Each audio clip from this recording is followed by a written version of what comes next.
Hi, this is Haley and Vaughn and Jamie Rundy, and today we're talking about statistical tests. So, the first slide discusses the differences between descriptive and inferential tests. So, descriptive is for summary statistics, and descriptive is able to organize the data in a better way in order to give it meaning and to help facilitate insight into the data. It's also calculated in order to describe both the sample and the study variables. Then inferential, the statistics are designed to address objectives, questions, and hypotheses, and then it also allows inferences from the study sample to the target population. Then analyses are conducted to identify relationships, help to examine predictions, and to look for and determine group differences in the studies. Then we have the next slide is between non-parametric versus parametric tests. So non-parametric, the variables are measured at the nominal and ordinal levels, while parametric, the variables are measured at the interval or ratio levels.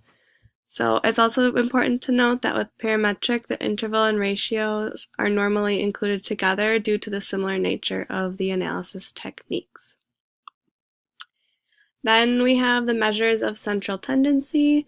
So that's the midpoint or average of the data, and these are important because it makes the data more concise. So if you're looking at a study, you can quick peek at these and it'll give you a synopsis of the data.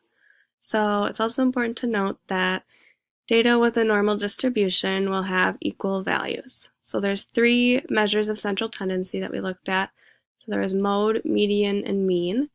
The mode is the numerical value which occurs the most often within a data set, and they use that for nominal data.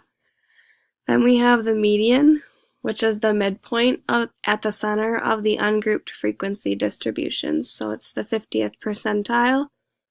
Then it's important to note with the median that if there are two scores in the middle, then you have to average those two, and that's your median. It's also used for ordinal data. Then there's the mean, which is the sum of all the scores divided by the total number of scores being added together, and it's used for interval and ratio data. The next one is a chi-square test, and it helps to determine if two variables are independent or related. So they use these with nominal or ordinal data, and it looks at the frequencies of the observed values and then compares them with the expected frequencies if the categories were independent of one another.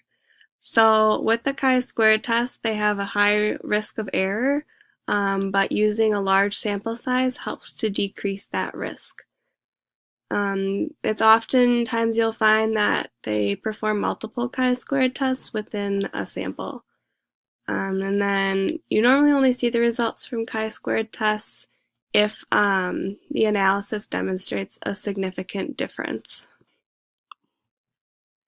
Then the next one is Pearson's correlation, and that's an inferential analysis technique.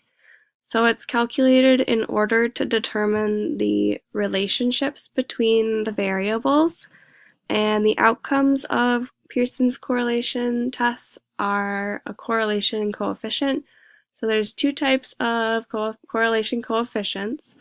So there's a negative relationship and a positive relationship. The negative relationship will have scores in opposite directions. For example, there will be a high score and a low score. And then the positive relationship, both scores will be on the same end of the spectrum, so you'll have either two high scores or two low scores. Next test we're going to do is the t-test. So that's one of the more common statistical tests that you'll see, and it tests for significance between two samples, and it examines group differences. It's normally used for interval or ratio samples.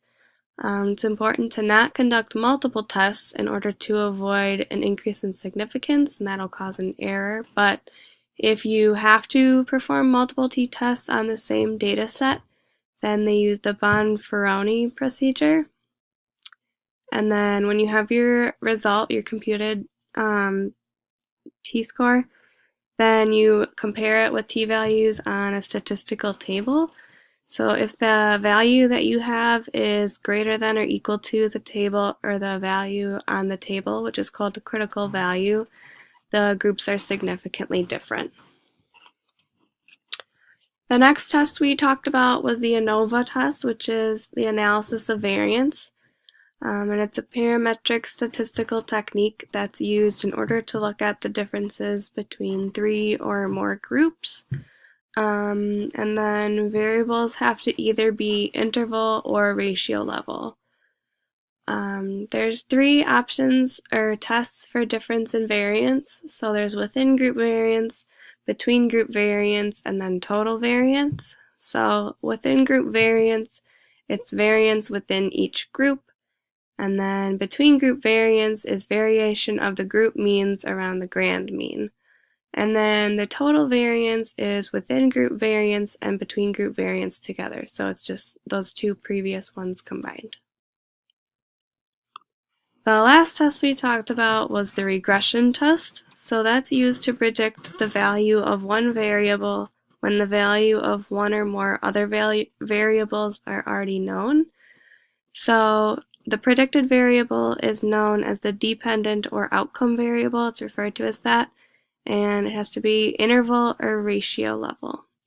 The goal of the regression test is to explain as much of the variance in the dependent variable much as possible, and then variables are used to predict the dependent variable, and they are known as independent variables. For the article portion of this assignment, we found an article that was titled Anxiety as a Moderator of the Relationship Between Body Image and Restrained Eating. This research study is from 2015 and we found it on CINAHL. So the article studies the relationships between stress, anxiety, and depression and how this relates back to body image dissatisfaction.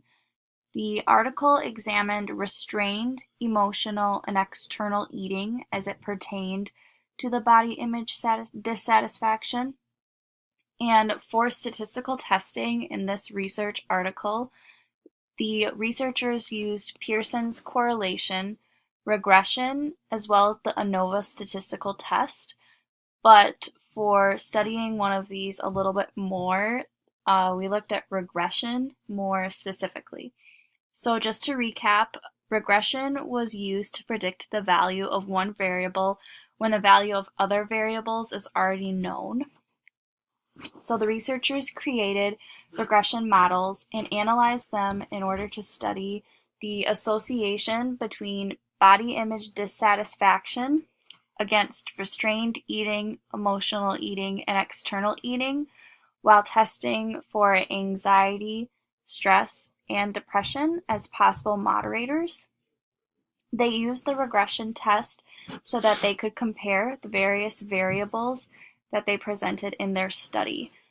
So for the purpose of this research, using a regression model would be appropriate, as the regression analysis is used when one wants to predict the value of a single variable against the value of one or more other variables, which was the case in this research. And in this article, the researchers wanted to analyze body image dissatisfaction against all of the other variables they listed. So based upon their use of the regression analysis, the researchers were able to find some significant data for their study, and they were also able to rule out some of the variables as not being significant. So overall, the regression models that they used were helpful. The Pearson's correlation and ANOVA statistical tests were also helpful in finding statistical evidence, but we did not look at those for this specific assignment. And so just to recap on what we talked about in this PowerPoint, we looked at descriptive versus inferential statistics, non-parametric versus parametric statistics. the measures of central tendency, chi-square test, Pearson's correlation, t-tests, the ANOVA test, as well as regression. Thanks.